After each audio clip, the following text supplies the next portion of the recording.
Flask लिया। क्या लिया? फ्लास्क लिया। ये आपके सामने फ्लास्क है। अब हम इसके अंदर भरते हैं कुछ लिक्विड। हम क्या भरते हैं? हम इसके अंदर भरते हैं लिक्विड, L फॉर लिक्विड। अब ध्यान से देखिए, अब हम क्या करने वाले हैं? अब हम एक गैस को यहां पर भरेंगे। क्या भरेंगे बेटा? एक गैस को अंदर भरेंगे। तो हम एक गैस को भरने वाले, ठीक है? तो ध्यान से सुनना, अगर ये गैस लिक्विड में डिसॉल्व हो जाती है तो हम इसको बोलेंगे solubility of gas in liquid. समझ में आ रहा है क्लियर? अगर ये डिसॉल्व हो जाती है, when gas is dissolve in a liquid solution, so this type of solution is called solubility of gas in liquid. बात समझ में आ गई? क्लियर बात। अब ध्यान से देखिएगा, सबसे पहले मैं आपको एक वर्ड नाम सुना रहा हूं, एंट्रोपी। कितने बच्चे जानते हैं एंट्रोपी के बारे में? तो आप कहोगे एंट्रोपी का मतलब होता है पार्टिकल्स की रैंडमनेस। क्या होती है?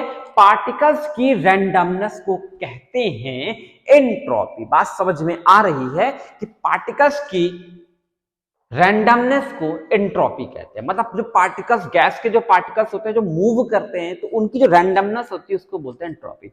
अब एक बात बताइए, एंट्रोपी यहां पर मैंने माना S1 और मैंने यहां पे माना S2। ध्यान दीजिएगा, ध्यान दीजिएगा, मैंने यहां पर माना S1 और यहां पे माना मैंने S2। क्या माना? S2। यहां मान रहा हूं S1 और यहां मान रहा हूं S2। अब एक चीज बताइए, अब एक चीज बताइए, क्या एंट्रोपी निगेटिव आएगी? अगर निगेटिव आएगी तो क्या लिक्विड में जाने के बाद एंट्रोपी कम हो जाती है? जो पहले एंट्रोपी थी गैस की, क्या लिक्विड में जाने के बाद एंट्रोपी कम हो जाती है? क्यों? क्यों कम हो जाती है? मैं आपको बता रहा हूं। सर यहां पर S1 है और S1 की एंट्रोपी क्या होती है? ज्यादा होती है S2 से। समझ में आ रहा है? क्यों होती है सर? जैसे मान लीजिए आपने ये डब्बा लिया और आपने एक और बड़ा डब्बा लिया। समझिएगा बात को, ध्यान से, बात को ध्यान से समझिएगा। यहां पर आपने लिया एक डब्बा और यहां पर आपने लिया दूसरा डब्बा। दो डब्बे हैं। आपसे कहा गया कि आप इस डब्बे में घूमो, तो आप बताओ कि आपसे कहा गया कि इस डब्बे में घूमो, तो आप इससे बताओ। मान लो कि मैं इसमें एक रैबिट डाल रहा हूं, चूहे का बच्चा डाल दे रहा हूं। अब चूहे के बच्चे को यहां पर भी डाल दिया और चूहे के बच्चे को यहां पर भी डाल दिया। अब कह रहा हूं कि आप मुझे बताइए कि चूहा का बच्चा ज्यादा अच्छा कहां मूव करेगा? तो आप कहोगे सर यहां पर। क्यों? क्योंकि यहां पर एरिया ज्यादा है और यहां पर एरिया कम है। तो जहां पर एरिया ज्यादा होगा वहां पर एंट्रोपी ज्यादा होगी और जहां पर एरिया कम होगा वहां पर एंट्रोपी कम होगी। यहां पर एरिया ज्यादा था, यहां पे एरिया कम था, इसकी वजह से हम अगर डेल्टा E कर देंगे तो आपका क्या हो जाएगा? S2 minus S1। तो S1 की एंट्रोपी ज्यादा है, तो इसलिए यहां पर एंट्रोपी किस पे आएगी? निगेटिव पे आएगी। किस पे आएगी? एंट्रोपी पे आएगी। और डायरेक्ट क्वेश्चन आता है कि अगर किसी गैस को लिक्विड में सॉल्यूशन में डिसॉल्व करेंगे तो what is the effect of entropy? तो आप क्या कहोगे? नेगेटिव है। इसका मतलब एंट्रोपी कम होगी। पहले ज्यादा थी लेकिन जैसे ही सॉल्यूशन में जाएगी तो एंट्रोपी आपकी कम हो जाएगी। बात समझ में आ गई? पक्का? क्लियर है? 100%, 100%, 200%? नहीं, एक बार मैं चैट सेक्शन देखता हूं। Very good, very good, very good, very good. Good morning. अब अच्छा, इनकी गुड मॉर्निंग हो रही, गुड इवनिंग लग गया है बेटा। कब सो रहे थे क्या? तो कह रहे हैं सर कोर्स धीमा चल रहा है। बेटा तेज होगा, परेशान मत हो, क्योंकि चीजें बहुत सारी हैं। ठीक है, फिजिकल केमिस्ट्री है, नॉर्मल केमिस्ट्री नहीं है। तो चलिए, तो ये जो बात समझ में आई, तो एंट्रोपी क्या होगी? एंट्रोपी आपकी नेगेटिव होगी। क्लियर हो गई ये बात? अच्छा, इसको जल्दी से नोट कर लीजिए। तो एंट्रोपी आपकी नेगेटिव होगी। तो कभी भी गैस लिक्विड में जाएगी तो एंट्रोपी नेगेटिव होगी, मतलब एंट्रोपी आपकी कम होगी। तो आपको पहला पॉइंट समझ में आ गया। तो एंट्रोपी पे क्या इफेक्ट पड़ेगा? एंट्रोपी आपकी डिक्रीज होगी। कब? जब आप गैस को लिक्विड में डिसॉल्व करोगे। तो जब भी गैस को लिक्विड में डिसॉल्व करोगे तो एंट्रोपी भी डिक्रीज होगी, एंट्रोपी भी कम हो जाएगी। So when gas is dissolved in a liquid, so entropy will also decrease. तो जब किसी गैस को सॉल्यूशन में डालेंगे तो एंट्रोपी कम हो जाएगी। यहां तक कितने बच्चों को समझ में आ गया? क्लियर हो गया? पक्का? लाइक का बटन दबा दीजिए बेटा, थंब दे दीजिए, मुझे समझ में आ जाएगा कि कितने बच्चों को समझ में आ गया। Very good. बट 50 लाइक आए हैं, और लाइक दो। बहुत बढ़िया, बहुत बढ़िया, बहुत बढ़िया। आप सभी को दिल से धन्यवाद। तो चलिए आते हैं वापस ट्रैक पे। ठीक है, तो एंट्रोपी वाला समझ में कॉन्सेप्ट क्लियर हो गया। तो एंट्रोपी क्या होगी? डिक्रीज होगी। अब सेकंड पॉइंट आता है, आप बताओ कि डेल्टा जी पर क्या इफेक्ट पड़ने वाला है। डेल्टा जी का मतलब, अच्छा अब आपको यह बताना है कि ये स्पॉन्टेनियस होगा या नहीं होगा। अच्छा मैं इसको इरेज कर दूं, ठीक है। अब ध्यान से देखिए, आप मुझे बताएंगे कि डेल्टा जी पे क्या इफेक्ट पड़ने वाला है। तो डेल्टा जी पे क्या इफेक्ट करने वाला है आप मुझे बताओगे, ठीक है। तो जरा ध्यान से सुनिए। डेल्टा जी का मतलब होता है, अगर नेगेटिव है, ध्यान से सुनिएगा, डेल्टा जी अगर नेगेटिव है तो रिएक्शन क्या होगी? स्पॉन्टेनियस होगी। और अगर डेल्टा जी पॉजिटिव है तो रिएक्शन क्या होगी? Non spontaneous. एक बात बताओ, क्या यहां पर रिएक्शन हो रही है? क्या रिएक्शन पॉसिबल है? आप देखो, हाई प्रेशर से लो प्रेशर जा रहा है, रिएक्शन हो रही है, कोई एक्सटर्नल प्रेशर नहीं लग रहा है, हाई से लो जा रहा है, यही तो हो रहा है ना। आप कोई इसे हाई से लो जाने के लिए कोई और चीज का इस्तेमाल कर रहे हो क्या? आप बोलो, आप कोई चीज का इस्तेमाल कर रहे हो क्या? हाई से लो प्रेशर जा रहा है तो कोई और चीज का इस्तेमाल कर रहे हो क्या? आप कहोगे बिल्कुल नहीं सर, बिल्कुल नहीं सर। तो रिएक्शन भी हो रही है और गैस भी डिसॉल्व हो रही है। और अगर गैस डिसॉल्व हो रही है, ध्यान से सुनिएगा, अगर गैस सॉल्यूशन में डिसॉल्व मतलब घुल रही है तो डेल्टा जी नेगेटिव होगा, डेल्टा जी नेगेटिव होगा। और अगर डेल्टा जी नेगेटिव होगा बेटा तो ये रिएक्शन होगी स्पॉन्टेनियस। क्या होगी? स्पॉन्टेनियस होगी। तो दो चीज समझ में आ गया, एंट्रोपी डिक्रीज होगी, रिएक्शन स्पॉन्टेनियस होगी। एंट्रोपी डिक्रीज होगी और रिएक्शन कौन सी होगी? स्पॉन्टेनियस। तो what is the reaction? Spontaneous है कि नॉन स्पॉन्टेनियस है? तो आप कहोगे स्पॉन्टेनियस है सर। बिल्कुल है सर, स्पॉन्टेनियस। क्यों? क्योंकि प्रेशर हाई से लो जा रहा है, हाई से लो जाने पर डेल्टा जी नेगेटिव हो जाता है। मैं आपको समझाऊंगा कि डेल्टा जी कैसे नेगेटिव आ गया। ये थर्मोडायनेमिक्स का पार्ट है। जब थर्मोडायनेमिक्स कभी 11th में पढ़ना तो उसमें आप देख लेना, वो वहां का पार्ट है। स्पॉन्टेनियस है। क्लियर हो गई ये बात? 100%, 100%, 200%, 500%। लाइक का बटन दबा दो फटाफट। समझ में आ गया? अच्छा, ये चीज समझ में आ गई। अब एक इक्वेशन होती है, हाँ बेटा बिल्कुल बिल्कुल बिल्कुल, ठीक है। तो अब एक इक्वेशन होती है, गिब्स, थोड़ा सा आपको टफ लगेगा बच्चा, परेशान मत होना, बिल्कुल समझ में आपको लगेगा ये सर कहां से आ गया, बिल्कुल परेशान होने की जरूरत नहीं है। आपके सामने एक इक्वेशन है, Gibbs Helmholtz equation. Gibbs Helmholtz equation क्या होती है ये इक्वेशन? बिल्कुल घबराने की जरूरत नहीं, आपको देख के डर लग रहा होगा और अभी और डर लगेगा जब मैं आपके सामने ये लिखूंगा, delta G is equal to delta H minus T delta S. अब आपको और डर लगेगा, आप कहोगे ये कब पढ़ा मैंने सर? बिल्कुल नहीं पढ़ा, कोई बात नहीं, कोई परेशान जरूरत नहीं है, थर्मोडायनेमिक्स में आपको पढ़ाया जाएगा, ठीक है। आपको बहुत कंफ्यूजन हो रहा होगा, आपको डर लग रहा होगा सर ने क्या पढ़ा दिया। बिल्कुल डर लेने की जरूरत नहीं है। अब ध्यान से देखिए, डेल्टा जी, तो delta G equal to delta H minus का टी डेल्टा एस। हमको यहां से डेल्टा एच कैलकुलेट करना है। क्या करना है? डेल्टा एच कैलकुलेट करना है। तो हम जानते हैं डेल्टा जी क्या है, आप कहोगे नेगेटिव, डेल्टा एच क्या है, आप कहोगे पॉजिटिव।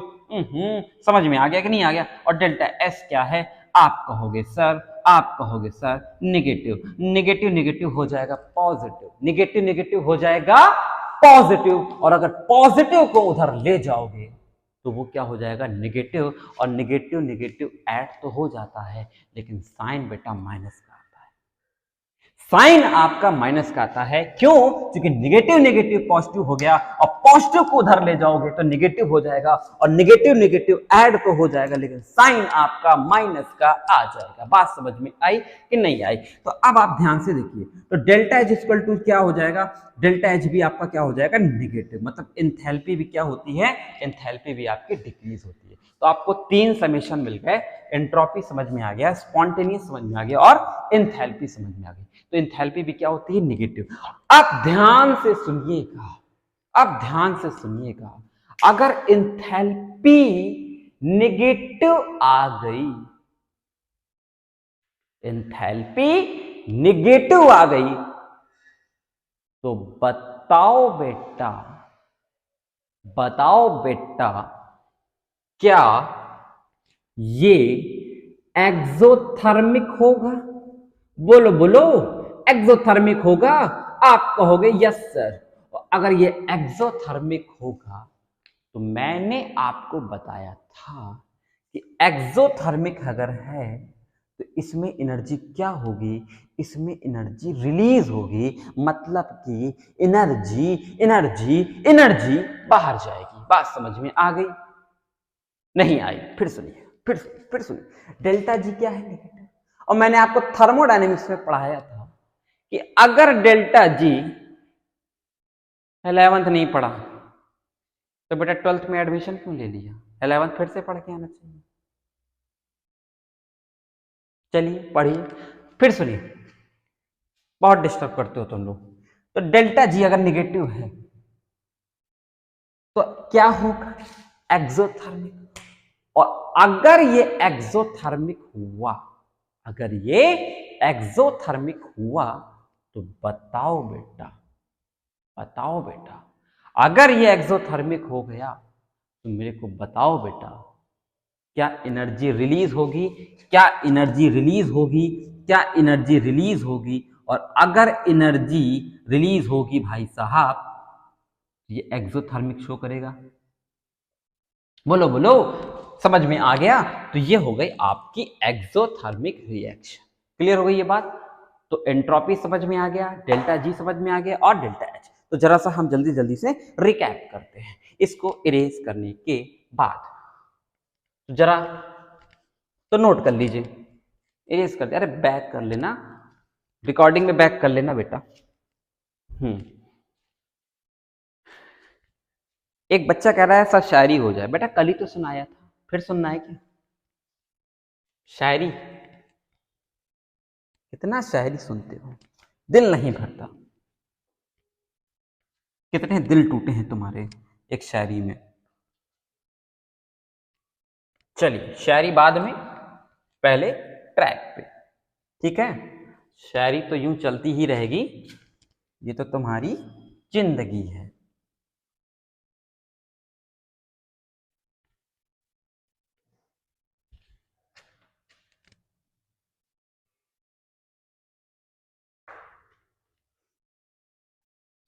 अब जरा ध्यान से, तो एक चीज ध्यान से समझ में आ गई, एंट्रोपी क्या होगी, एंट्रोपी क्या होगी बच्चों, डिक्रीज होगी।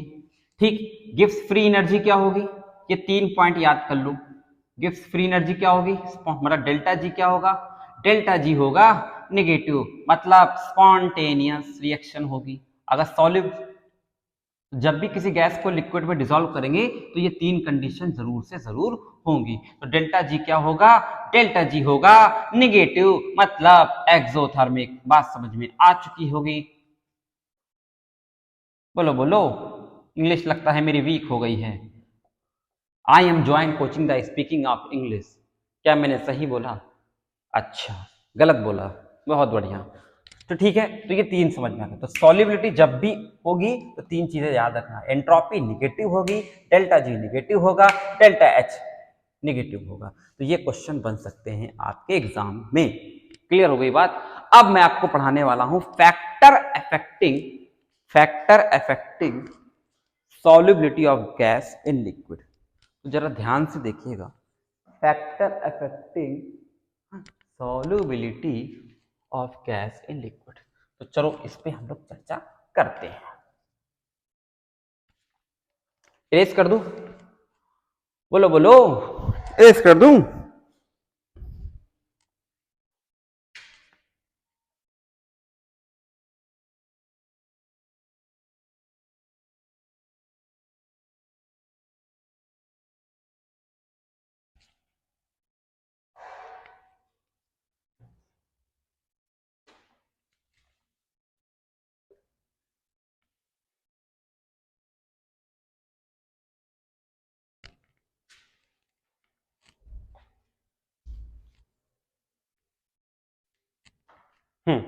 तो चलो ध्यान से देखते हैं।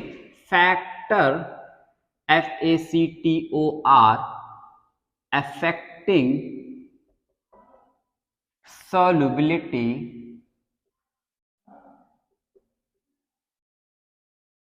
of gas in liquid। बात समझ में आ गई? अच्छा, तो factor affecting solubility of gas in liquid, ठीक है। तो जरा इस पे चर्चा कर लेते हैं ध्यान से। तो बेटा ध्यान से सुनिएगा, ध्यान से सुनिएगा। दो फैक्टर होते हैं, वेरी गुड वेरी गुड, हाँ हाँ बहुत अच्छा आप खेल रहे हो, बहुत बढ़िया बहुत बढ़िया बहुत बढ़िया, बहुत अच्छे बहुत अच्छे, बहुत बढ़िया बेटा बहुत बढ़िया।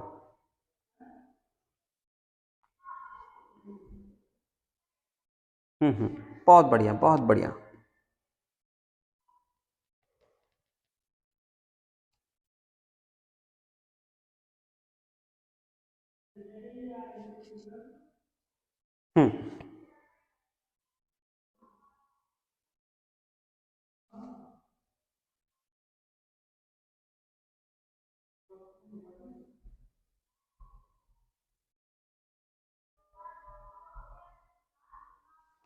बहुत बढ़िया बहुत बढ़िया बहुत बढ़िया। अच्छा, थम्स अप का बटन जरूर दबा देना, ठीक, बहुत बढ़िया। अच्छा, अब ध्यान से सुनिएगा।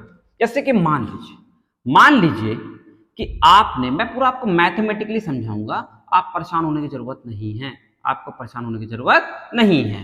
ये रहा, मैंने भर दिया फ्लास्क, और भैया इसके अंदर डिजोल्व है लिक्विड, और लिक्विड के बीच में क्या है? गैसेस है। क्या है बच्चों? गैसेस है। आप ध्यान से देखो, आप ध्यान से देखो, ध्यान से देखो, ध्यान से देखो, ध्यान से देखो, ध्यान से देखो, प्यार से देखो, ध्यान से देखो, ठीक। अब एक चीज ध्यान से सुनो, अगर हमने अभी पढ़ा बेटा गिब्स हेल्महोल्ट्ज की रिएक्शन में कि डेल्टा जी, बोलो बोलो, डेल्टा जी क्या बराबर होता है? बोलो बोलो, delta H minus T delta S, ठीक। अब जरा ध्यान से सुनिएगा, ध्यान से सुनिएगा। अगर टी डेल्टा एस की वैल्यू, ध्यान से सुनिएगा, टी डेल्टा एस की वैल्यू डेल्टा एच से कम है, डेल्टा एच से कम है, मतलब अभी आप टेम्परेचर देने की बात नहीं कर रहे हो, टी डेल्टा एस की वैल्यू अगर कम है, आप ध्यान से देखो, जैसी डेल्टा एस की वैल्यू नेगेटिव रखोगे तो ये क्या हो जाएगी? एक मिनट मुझसे गलती हो गई, माफ करिएगा, मैं आपको समझाने में कुछ ज्यादा ही हो गया। जरा देखिए ध्यान से, प्यार से देखिए, ध्यान से देखिए। हमने कहा आपसे, ध्यान से देखिएगा, ध्यान से देखिएगा, कि मान लीजिए हमने कहा डेल्टा एस, हम एच क्या निकाला था बच्चों अभी? नेगेटिव। टी डेल्टा एस हम लोग ने क्या निकाला था? नेगेटिव। तो बेटा नेगेटिव नेगेटिव क्या हो जाएगा सर? ये नेगेटिव ये पॉजिटिव। अब एक बात बताओ, अगर डेल्टा एच ज्यादा है किससे? टी डेल्टा एस से। डेल्टा एच ज्यादा है टी डेल्टा एस, तो डेल्टा जी की वैल्यू कितनी आएगी? अगर डेल्टा एच की वैल्यू टी डेल्टा एस से ज्यादा है, मतलब कि इंथैल्पी ज्यादा है, तो वैल्यू कितनी आएगी? आप कहोगे डेल्टा जी निगेटिव आएगा। क्या आएगा? निगेटिव आएगा। और अगर नेगेटिव आएगा तो कौन सी रिएक्शन? नॉन रिस्पॉन्सिव, मतलब अभी आपने टेम्परेचर नहीं दिया। अब मान लीजिए कि टेम्परेचर को हमने इतना बढ़ा दिया कि इंथैल्पी से भी ज्यादा हो गया, मतलब इंथैल्पी से ज्यादा टेम्परेचर हो गया। अब ध्यान से सुनिएगा, अगर टेम्परेचर मैंने इतना बढ़ा दिया, इंथैल्पी से ज्यादा हो गया, और अगर इंथैल्पी से ज्यादा हो गया, अगर इंथैल्पी से ज्यादा आ गया टेम्परेचर, और अगर इंथैल्पी से ज्यादा आ गया टेम्परेचर, मतलब डेल्टा एच से ज्यादा हो गया टी डेल्टा एस, मतलब टेम्परेचर बहुत ज्यादा बढ़ा दिया, आपने बहुत ज्यादा हीट दे दी, तो बताओ बेटा डेल्टा जी की वैल्यू कौन सी होगी? पॉजिटिव होगी, मतलब कि नॉन स्पॉन्टेनियस। ये क्वेश्चन पूछ सकता है, मतलब कि ये रिएक्शन फिर नहीं होगी, इसको कराने के लिए किसी की हेल्प करनी पड़ेगी, ये रिएक्शन नहीं होगी, मतलब इसमें फिर हेल्प होगी, एक्सटर्नल फोर्स लगेगा, तो ये नॉन स्पॉन्टेनियस। समझ में आ रहा? अब एक बात बताओ, आप ये चीज समझ में आ कि ये पढ़ाया मैंने मैथमेटिकल, आपको कंफ्यूजन हो रहा होगा सर ने क्या पढ़ा दिया, सर ने तो मार डाला हमको आज की क्लास में। बेटा आईआईटी में जब जाओगे ना, तो आपको ऐसे क्वेश्चंस का सामना करना ही पड़ेगा। थोड़ा सा मैं बोर्ड के साथ साथ आपको कंपटीशन भी लेके चल रहा हूँ। आप ये मत समझना कि सर आपको बोर्ड पढ़ा के छुट्टी कर देंगे, मैं आपको कंपटीशन भी पढ़ाऊंगा। अब ध्यान से सुनिएगा, नॉन स्पॉन्टेनियस, ठीक, उस कंडीशन में नॉन, अगर मान लो कि गैस एस्केप हो रही है, गैस एस्केप हो रही है, तो क्वेश्चन आता है कि बताइए बच्चों डेल्टा जी पे क्या फर्क पड़ेगा? तो नॉन स्पॉन्टेनियस, क्यों? क्योंकि पॉजिटिव हो गया, कैसे?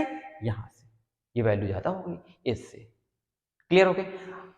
अगर आप टेम्परेचर बढ़ाते हो, पहला फैक्टर है टेम्परेचर, पहला फैक्टर है टेम्परेचर, तो टेम्परेचर बढ़ाते हो तो सॉल्युबिलिटी क्या होगी बच्चों? सॉल्युबिलिटी होगी डिक्रीज। क्या होगी?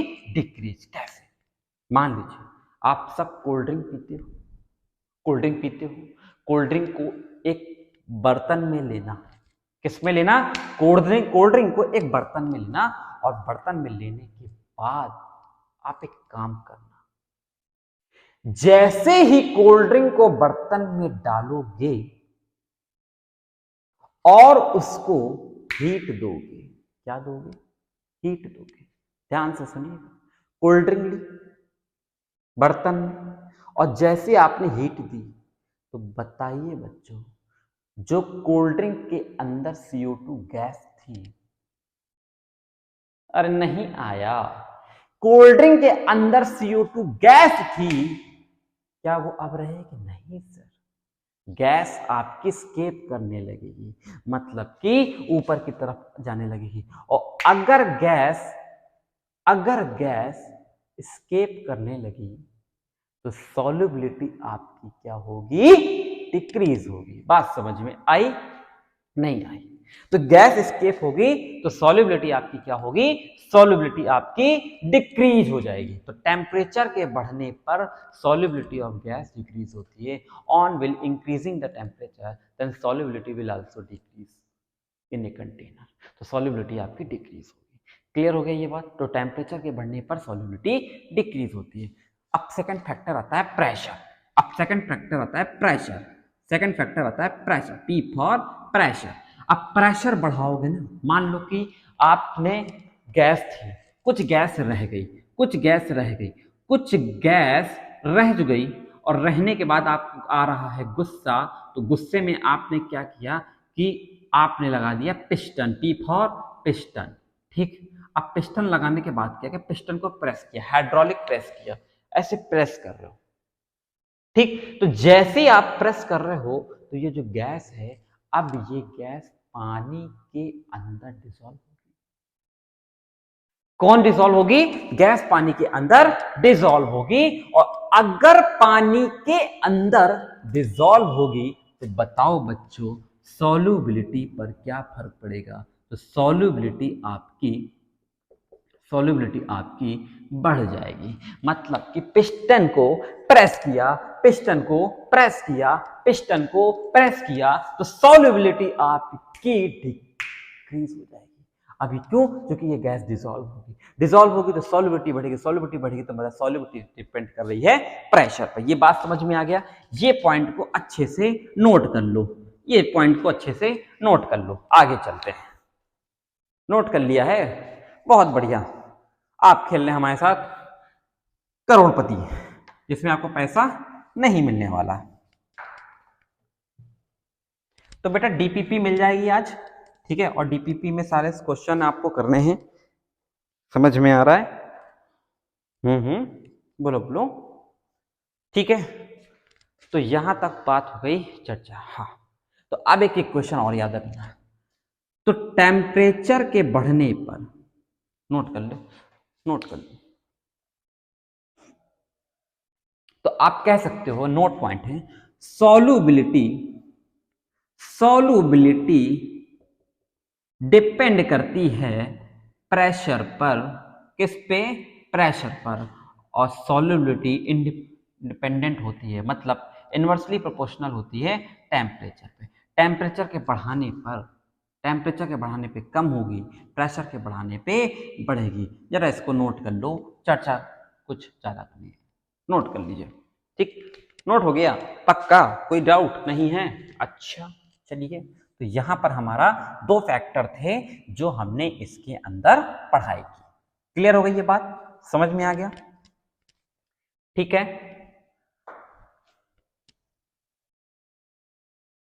तो आज का लेक्चर इतना ही है। बाकी हम कल आपको स्टार्ट करेंगे हेनरी लॉ। क्या स्टार्ट करने वाले हैं? Henry law.